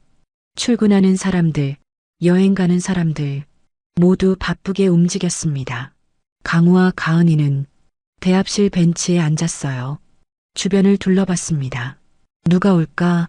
어떤 사람이 올까? 이모를 정말 돌려줄까? 강우는 알 수 없었어요. 하지만 다른 방법이 없었습니다. 1시간이 지났습니다. 아무도 오지 않았어요. 강우는 휴대폰을 봤습니다. 전화를 걸어볼까? 그때였어요. 휴대폰이 울렸습니다. 같은 번호였어요. 강우는 받았습니다. 여보세요? 남자의 목소리가 들렸어요. 잘 오고 있나 보구나? 강우는 주변을 둘러봤습니다. 누가 자신들을 보고 있다는 느낌이 들었어요. 남자가 말했어요. 조금만 기다려 곧 데리러 갈게. 전화가 끊겼습니다. 그 시각 명숙의 집이었습니다. 명숙은 눈을 떴어요. 시계를 봤습니다. 아침 7시. 명숙은 일어났어요. 아이들을 깨워야 했습니다. 아이들 방으로 갔어요. 문을 열었습니다. 텅 비어 있었습니다. 명숙의 심장이 멎었어요. 강우야, 가은아. 대답이 없었습니다. 명숙은 집 안을 뛰어다녔어요. 거실, 부엌, 화장실, 어디에도 아이들이 없었습니다. 현관 앞에 쪽지가 놓여 있었어요. 명숙은 쪽지를 집어들었습니다. 그리고 읽었어요. 할머니, 우리 때문에 아프지 마세요. 명숙의 손이 떨렸습니다. 우리가 없어지면 할머니가 편해질 거예요. 명숙은 주저앉았어요. 안 돼, 이 바보들 아이고 내 손주들. 명숙은 울었습니다. 하지만 울고만 있을 수 없었어요. 명숙은 일어섰습니다. 그리고 기사를 불렀어요. CCTV를 확인했습니다. 아이들이 새벽에 집을 나가는 모습이 보였어요. 지하철역으로 향하는 모습. 명숙은 기사에게 말했습니다. 그리고 휴대폰의 위치 추적을 살펴보았어요. 아이들이 서울역에 있었죠. 빨리 차가 출발했어요. 명숙은 창밖을 봤습니다. 제발, 제발 아이들을 무사히 찾게 해주세요. 명숙은 기도했어요. 기사는 엑셀을 밟았습니다. 차는 빠르게 달렸어요. 서울역 대합실이었습니다. 강우와 가은이는 여전히 벤치에 앉아 있었어요. 사람들이 지나다녔습니다. 하지만 아무도 아이들을 보지 않았어요. 가은이가 말했어요. 오빠, 이모 정말 만날 수 있을까? 강우는 대답하지 못했습니다. 모르겠어. 가은이는 오빠 손을 잡았어요. 무섭지만 오빠랑 같이 있어서 조금 괜찮아. 강우도 동생 손을 꽉 잡았습니다. 그때였어요. 어떤 남자가 아이들 곁으로 다가오고 있었습니다. 하지만 그때 멀리서 누군가 소리치고 있었습니다. 익숙한 목소리였어요. 강우야, 가은아. 강우는 고개를 들었습니다. 저 목소리, 사람들 사이로 한 사람이 보였어요. 차명숙이었습니다. 숨을 헐떡이며 달려오고 있었어요. 강우와 가은이는 벌떡 일어났습니다. 할머니, 차명숙을 보고 놀란 남자는 그대로 아이들을 지나쳤어요. 명숙은 그대로 아이들에게 달려왔어요. 그리고 두 아이를 와락 껴안았습니다. 아이고 바보들아, 도대체 왜 이런 짓을 한 거야? 명숙의 목소리가 떨렸어요. 명숙은 다리에 힘이 풀려 주저앉아 오열했습니다. 강우가 말했어요. 할머니, 우리 때문에 할머니가 아프잖아요. 명숙은 고개를 저었어요. 아니야, 너희 잘못 아니야. 가은이도 울며 말했습니다. 그래도 할머니가 힘들어 하잖아요. TV에서도 할머니 욕하잖아요. 명숙은 두 아이를 더 세게 안았어요. 명숙은 아이들에게서 살짝 떨어졌습니다. 그리고 두 아이 얼굴을 마주봤어요. 명숙의 눈에서 눈물이 흘렀습니다. 할머니는 괜찮아. 근데 너희가 없으면 할머니가 정말 아파. 강우가 물었어요. 왜요? 명숙은 떨리는 목소리로 말했습니다. 왜냐하면 명숙은 숨을 들이쉬었어요. 할머니가 너희들 진짜 할머니니까. 너희들은 나의 진짜 손주들이야. 강우와 가은이는 얼어붙었습니다. 뭐라고요? 명숙은 고개를 끄덕였어요. 너희 아빠는 할머니 아들이었어. 너희 엄마는 할머니 며느리였어. 가은이가 떨리는 목소리로 물었습니다. 그럼 우리 부모님이요? 명숙은 눈물을 흘리며 말했어요. 8년 전 나쁜 사람들 때문에 사고를 당했어. 강우의 눈에서 눈물이 흘렀습니다. 그럼 우리는? 명숙은 강우의 손을 잡았어요. 너희는 할머니가 8년 동안 찾아 헤맨 손주들이야. 가은이도 울었습니다. 그제서야 아이들이 목 놓아 울며 말했습니다. 할머니, 명숙은 두 아이를 안았어요. 그래, 내가 할머니야. 너희 진짜 할머니. 세 사람은 오래도록 그렇게 안고 있었습니다. 서울역 대합실, 수많은 사람들 속에서. 하지만 세 사람에게는 아무것도 보이지 않았어요.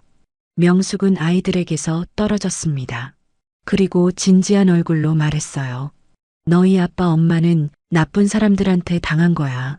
그 사람들이 지금도 너희를 노리고 있어. 그래서 이모가 8년 동안 도망친 거야. 더 빨리 말해주지 못해서 미안해. 강우가 물었어요.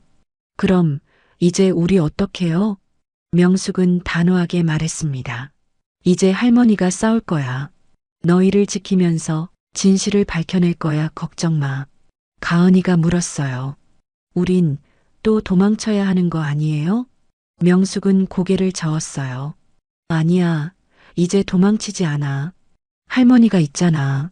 명숙은 일어섰습니다. 그리고 두 손주의 손을 꽉 잡았어요. 이제 세상에 진실을 말할 거야. 너희가 누구인지, 누가 너희를 해치려 했는지 다 밝혀낼 거야. 강우와 가은이는 할머니를 올려다봤습니다. 할머니의 눈빛이 강했어요. 두 아이는 고개를 끄덕였습니다. 이제 남은 건 세상 앞에서 진실을 말하는 일뿐이었습니다. 그리고 차명숙은 결심했어요.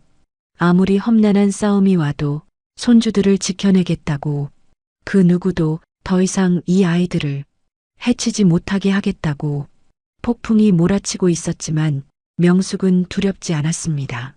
이제 진실이 세상에 드러날 때였으니까요. 그때 명숙의 핸드폰이 요란하게 울렸어요. 안녕하세요. 저 한지영이에요. 이 전화 한 통이 명숙의 운명을 뒤바꿔 놓을 줄은 아무도 몰랐습니다. 그리고 일주일이 지났습니다.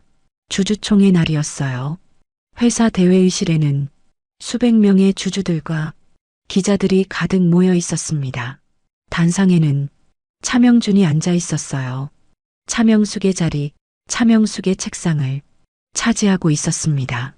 명준은 서류를 탁탁 정리하며 비웃는 표정을 지었어요. 명준이 마이크를 잡았습니다.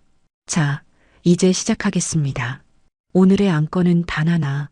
차명숙 씨, 경영권 완전 박탈입니다. 더 이상 가족도 회장도 아닌 취급이었어요. 최상무가 자료를 펼쳤습니다. 의료진 소견서입니다. 중증 치매 의심 소견. 화면에 명숙 관련 기사들이 즐비했습니다. 주주들이 고개를 끄덕였습니다. 그때였어요. 뒤쪽 문이 열렸어요. 차명숙이 들어왔습니다. 강우와 가은이 손을 잡고 명주는 명숙과 아이들을 보고는 비웃으며 말했습니다. 훗, 오셨네요. 차명숙 씨. 명숙은 단상으로 걸어갔어요. 하지만 경호원 4명이 막아섰습니다. 명숙이 소리쳤어요. 명준아, 비켜라. 명준이 고개를 들었어요. 비웃는 표정이었습니다. 이젠 차명준 대표라고 부르시죠. 전 이제 이 회사 대표이사니까요. 냉소적인 웃음. 그리고 여긴 경영진 회의입니다. 이제는 이 회사와 관계없는 분은 들어올 수 없죠. 명준이 강우와 가은이를 가리켰어요. 그리고 저 거지 아이들도 결국 데려왔어요? 거리에서 주워온 거지들을. 가은이가 울음을 터뜨렸습니다. 명준은 더 비웃었어요. 보세요, 여러분. 저렇게 울리면 동정표 얻는다고 배운 애들입니다. 주주들 중 일부가 웃었어요. 강우가 명준을 노려봤습니다. 명준이 비웃었어요. 뭐야, 째려보네. 예의도 없는 거지 새끼가. 하긴 길에서 뭘 보고 배웠겠어? 그때 명숙이 소리쳤어요. 이놈아, 지금 뭐라고 했어? 명준이 명숙을 멸시하며 차갑게 말했습니다. 차명준 대표님이라고 부르세요. 아, 치매 걸리셔서 한 번 말하면 기억 못하시나? 명준은 자리에서 일어났어요. 단상 끝까지 걸어오며 말했습니다. 차명숙 씨, 당신은 8년 전 아들 잃고 정신 놓았죠. 한 걸음씩 다가오며 그래서 거리에서 아들 닮은 거지들을 주워다가 손주라고 우기는 거고요. 명숙은 주먹을 쥐었어요. 온몸이 떨렸습니다. 명준이 얼굴을 바짝 들이밀었어요. 솔직히 불쌍하긴 해요. 근데 회사는 장난 아니잖아요. 당신 같은 미치광이가 경영하면 직원들 다 굶어 죽어요. 명숙의 눈에서 눈물이 터졌습니다. 분노와 절망, 자신의 혈육이 어떻게 이럴 수 있는지 믿을 수 없었습니다. 명준이 이 나쁜 자식. 명준은 단상으로 돌아갔어요. 자, 투표 시작합니다. 차명숙 씨 경영권 박탈에 찬성하시는 분? 전자 투표판 숫자가 빠르게 올라갔습니다. 50%, 70%, 85%. 명준이 샴페인을 따를 준비를 했어요. 90%. 명준은 모든 것을 다 가진 표정으로 최상무와 하이파이브를 했습니다.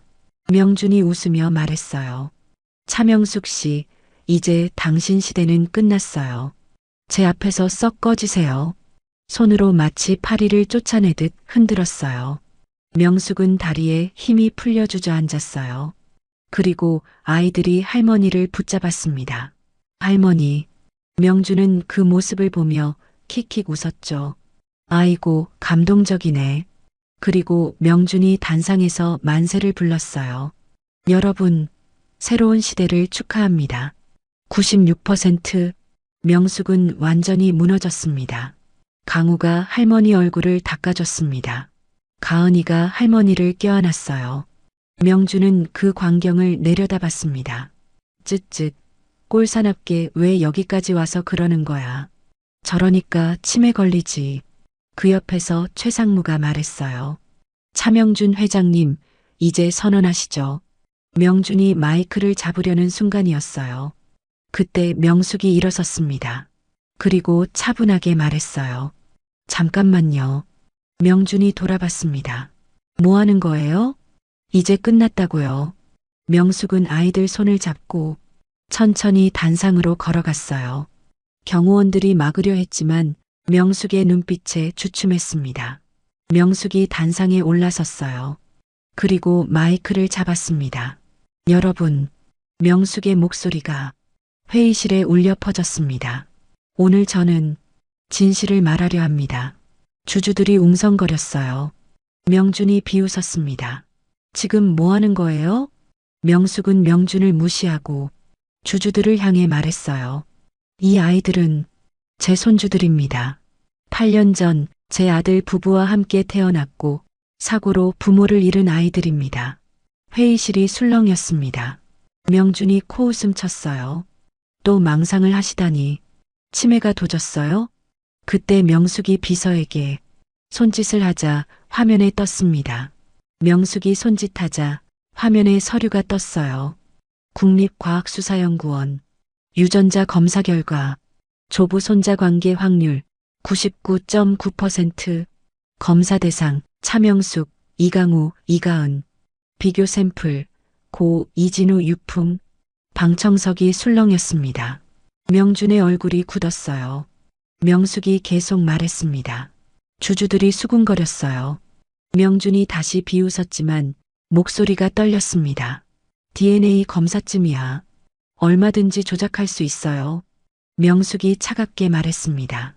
그렇다면 이것도 조작일까요? 바로 그때였습니다. 쾅! 뒤쪽 문이 3개 열렸습니다. 한지영이 문을 박차고 들어왔어요. 지영의 손에는 서류 뭉치, USB, 그리고 녹음기를 들려 있었어요. 그때 명준의 얼굴에서 핏기가 사라졌습니다. 뭐야? 입이 바싹 말랐어요. 최상무가 떨며 말했습니다. 저 여자가 어떻게? 손가락이 떨렸어요. 지영이 단상으로 성큼성큼 걸어왔습니다. 경호원들이 막으려 하자 명숙이 일어나 소리쳤어요. 비켜! 여러분, 오늘 중요한 증인을 모셨습니다.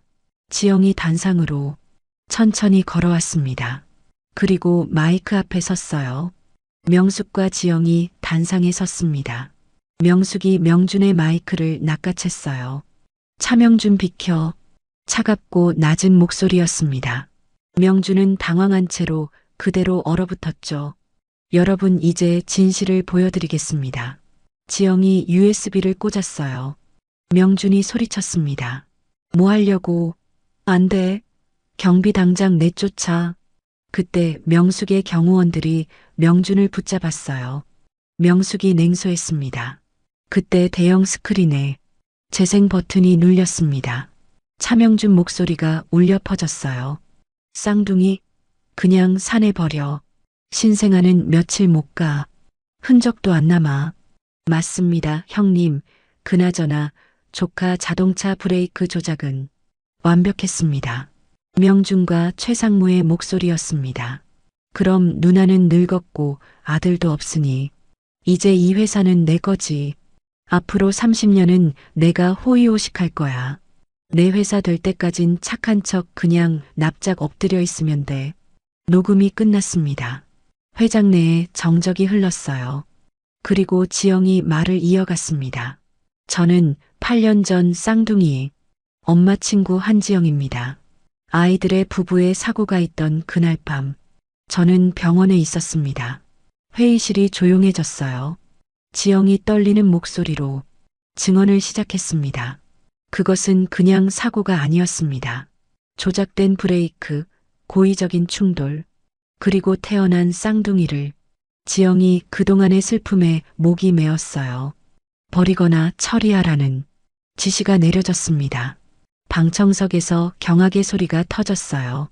지영이 눈물을 닦으며 계속 말했습니다. 저는 계획을 몰래 듣고 그 아이들을 데리고 도망쳤습니다. 8년 동안 숨어 살면서 이 아이들을 지켰습니다. 왜냐하면 이 아이들을 죽이려는 사람들이 있었기 때문입니다.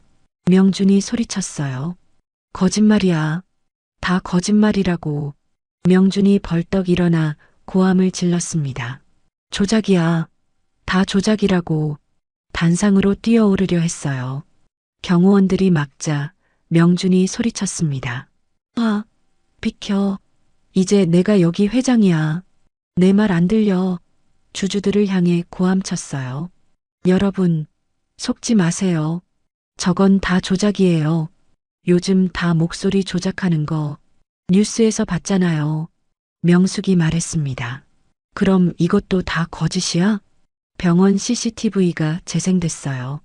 최상무가 의사를 협박하는 장면. 사망 진단서에 쌍둥이도 넣어. 아니면 당신 면허 날아갈 줄 알아. 명준이 더 미친 듯이 소리쳤어요. 저것도 조작이야. CCTV 같은 거 얼마든지 합성할 수 있어. 고함을 질러댔어요. 경호원 뭐해? 저 여자들이랑 거지 새끼들 당장 끌어내. 하지만 경호원들은 움직이지 않았습니다. 명준의 얼굴이 새빨개졌어요. 아, 내가 누군데? 나 이 회사 회장이라고. 내 회사야. 내 거라고. 명숙이 차갑게 말했습니다. 내 회사? 그럼 이 은행 거래 내역도 내 회사 돈으로 한 거네? 화면에 거래 내역이 떴어요. 차명준에서 폭력 조직 김두한 2억 5천만 원 쌍둥이 처리. 명준이 소리쳤어요. 그건 사기야. 해킹이야. 최상무도 벌떡 일어났습니다. 저는 몰랐습니다. 명준이 고함쳤어요. 야, 이 새끼야.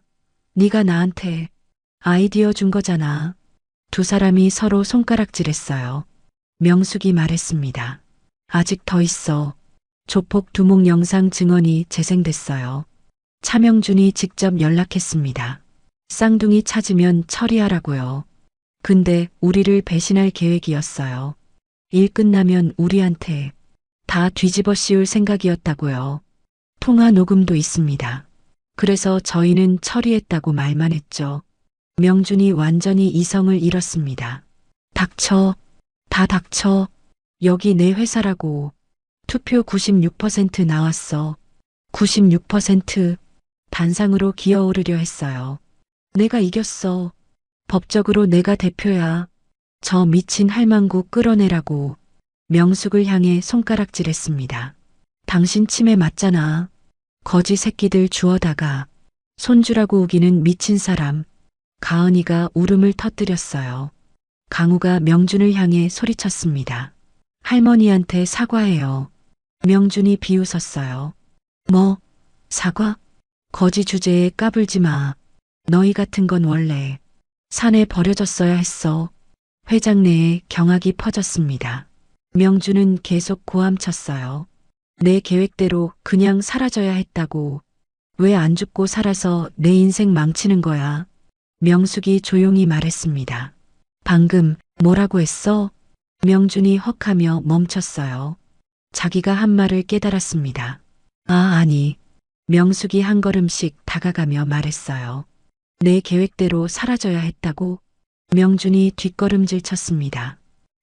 그게 아니라 명숙이 명준의 뺨을 때렸습니다.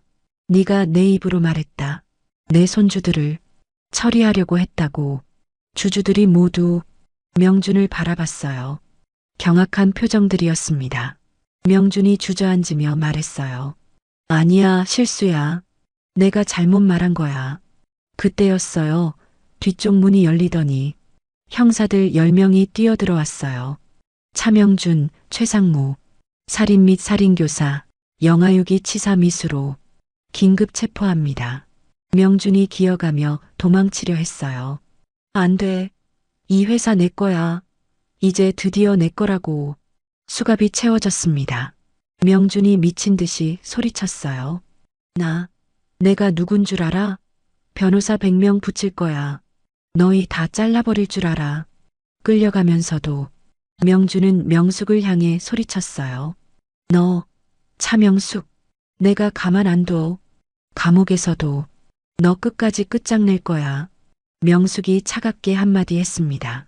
네가 내 아들과 며느리 그리고 우리 손주들까지 다 죽이려고 해놓고 무사할 것 같으냐? 명준의 얼굴이 일그러졌어요. 명준은 끝까지 자신의 죄를 인정하지 않은 채 욕을 하며 끌려나갔습니다.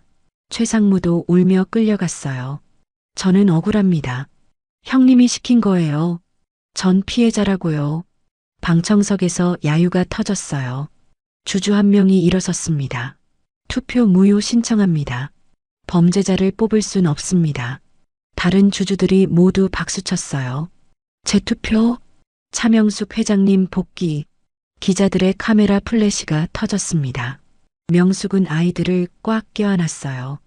강우가 말했습니다. 할머니, 가은이도 말했어요. 할머니, 명숙이 말했습니다. 이제 끝났어. 석 달 후 법정이었습니다. 명준이 명숙에게 무릎을 꿇고 애원했어요. 누나, 제발, 나 좀 살려줘. 명숙은 차갑게 내려다봤습니다. 네가 내 아들과 며느리 그리고 우리 손주들까지 다 죽이려고 해놓고 이제 와서 살려달라고? 명준은 고개를 떨구었어요. 판사가 선고했습니다. 피고인 차명준, 살인 및 살인교사, 유기치사 미수, 징역 30년을 선고합니다. 피고인 최상무, 살인 방조 및 증거인멸, 징역 25년을 선고합니다. 방청석에서 박수가 터졌어요. 그리고 1년이 지났습니다. 따뜻한 봄날이었습니다. 초등학교 정문 앞 노란 개나리가 흐드러지게 피어 있었습니다. 그리고 학교 교복을 입은 강우와 가은이가 서 있었어요. 강우가 소리쳤습니다. 가은아, 빨리 와. 종치겠다. 가은이가 가방을 고쳐매며 웃었습니다. 알았어, 오빠. 그 뒤로 명숙과 지영이 흐뭇하게 아이들을 바라보고 있었습니다. 지영은 깔끔한 정장 차림에 서류 가방을 들고 있었어요. 명숙이 아이들에게 손을 흔들었습니다. 강우야, 가은아, 조심히 다녀와. 선생님 말씀 잘 듣고. 지영도 미소 지으며 말했습니다. 이모가 이따가 회사 끝나고 데리러 올게. 떡볶이 먹으러 가자. 아이들이 뒤를 돌아보며 씩씩하게 대답했습니다. 네, 할머니, 이모, 다녀오겠습니다. 두 아이는 손을 잡고 행복하게 학교 안으로 뛰어갔습니다. 아이들이 사라지자 명숙이 지영을 보며 말했습니다. 한비서, 우리도 이제 출근해야지? 지영이 씩씩하게 대답했습니다. 네, 회장님. 오늘 오후 미팅 일정 준비해뒀습니다. 두 사람은 서로를 마주보며 웃었습니다. 둘의 인연이 필연이 되어 상사와 부하 직원의 관계를 넘어선 단단한 가족의 미소였습니다. 주말이 되었습니다. 네 사람이 함께 묘소를 찾았어요. 따스한 햇살이 비석을 비추고 있었습니다. 강우와 가은이가 예쁜 꽃다발을 놓았습니다. 아빠, 엄마, 저희 왔어요. 강우가 의젓하게 말했습니다. 저 이번에 받아쓰기 100점 맞았어요. 가은이도 종알거렸습니다. 저는 달리기 1등 했어요. 아이들은 제잘제잘 부모님께 자랑을 늘어놓았습니다. 잠시 후 아이들이 주변에서 노는 동안 명숙과 지영이 비석 앞에 나란히 섰습니다. 명숙이 비석을 쓰다듬으며 나직이 말했습니다. 진우야, 수지야, 너희 아이들 지영이가 이렇게 잘 키워놨다. 정말 고맙게도 말이야. 명숙은 옆에 선 지영의 손을 따뜻하게 잡았습니다. 그리고 물었습니다.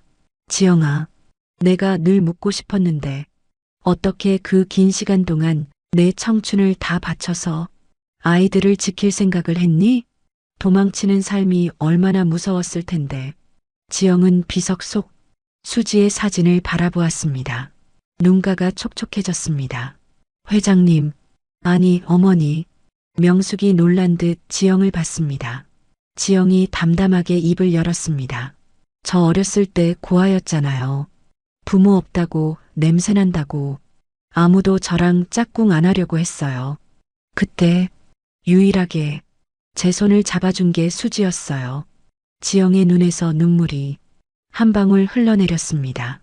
수지는 자기 도시락을 나눠주고 제가 올 때 같이 울어준 제 인생의 첫 번째 친구이자 가족이었어요. 수지가 결혼하던 날 약속했거든요.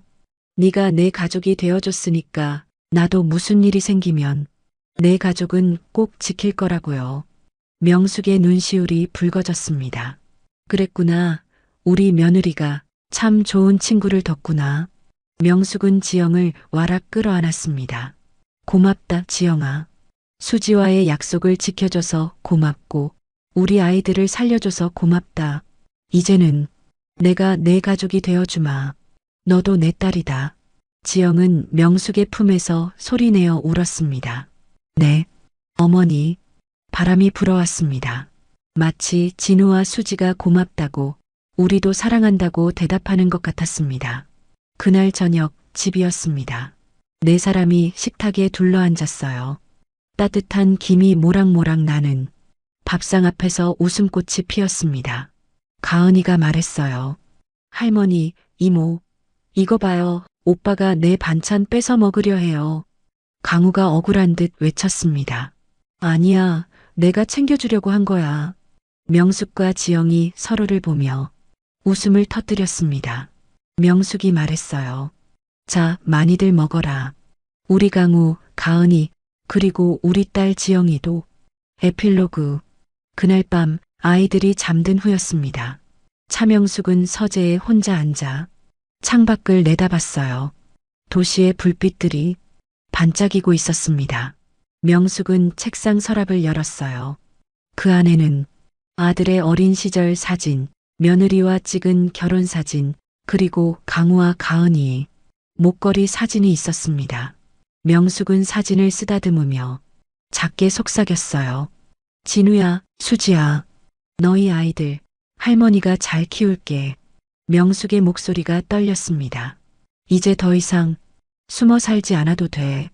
학교도 가고 친구들도 사귀고 자기 이름 당당하게 말할 수 있어. 명숙은 눈물을 닦았어요. 그리고 아이들 방 쪽을 바라봤습니다. 복도를 지나 아이들 방문을 살짝 열었어요. 강우와 가은이는 나란히 누워 편안하게 자고 있었습니다. 가은이가 잠꼬대를 했어요. 할머니, 좋아요. 명숙은 미소를 지었습니다. 그 미소에는 8년 동안 흘렸던 눈물과 되찾은 가족의 기쁨이 담겨 있었습니다. 명숙은 조용히 문을 닫았어요. 거실로 돌아온 명숙은 소파에 앉았습니다. 탁자 위에는 오늘 아이들이 학교에서 그린 가족 그림이 놓여 있었어요. 할머니, 이모, 강우, 가은, 네 사람이 손을 잡고 웃고 있는 그림이었습니다. 명숙은 그림을 들고 한참을 바라봤어요. 이제 우리는 진짜 가족이 됐구나. 더 이상 도망치지 않아도 되고 이름을 숨기지 않아도 되는 그런 가족. 명숙은 그림을 가슴에 안았습니다. 그날 밤 명숙은 오랜만에 깊은 잠을 잤어요. 손주들이 안전하게 잠든 그 집에서 더 이상 누구도 이 아이들을 위협하지 않는 평화로운 밤이었습니다. 다음 날 아침 햇살이 창문으로 들어왔어요. 새로운 하루가 시작되었습니다. 아이들의 웃음소리, 지영의 발소리, 명숙의 부르는 소리, 평범하지만 이보다 소중할 수 없는 아침이었습니다. 강우와 가은은 더 이상 이름 없는 아이들이 아니었습니다. 그들에게는 이제 당당하게 부를 수 있는 이름이 있었고, 지켜주는 가족이 있었고, 꿈꿀 수 있는 미래가 있었습니다. 여러분, 이름을 되찾은 쌍둥이의 이야기 어떠셨나요? 8년을 숨어 살았던 아이들이 마침내 자신의 이름으로 빛나는 삶을 되찾았습니다. 한지영이 아이들에게 준 것은 단순한 보호가 아니었습니다. 그것은 생명이었고 미래였으며 사랑이었습니다. 차명숙이 손주들에게 되찾아준 것은 단순한 가족이 아니었습니다. 그것은 이름이었고 존엄이었으며 당당하게 살아갈 권리였습니다. 여러분도 누군가의 이름을 지켜준 적이 있나요? 아니면 누군가 덕분에 자신의 이름을 되찾으신 적이 있나요? 이 이야기가 힘들게 살아가시는 모든 분들께 작은 위로가 되었기를 바랍니다. 오늘 이야기가 마음에 드셨다면 좋아요 버튼을 꾹 눌러주시고 구독과 알림 설정도 부탁드립니다. 댓글로 여러분의 생각을 나눠주세요.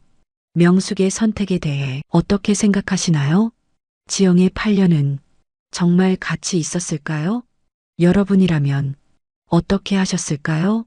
여러분의 이야기가 궁금합니다. 다음에도 더 기적 같은 이야기로 찾아뵙겠습니다.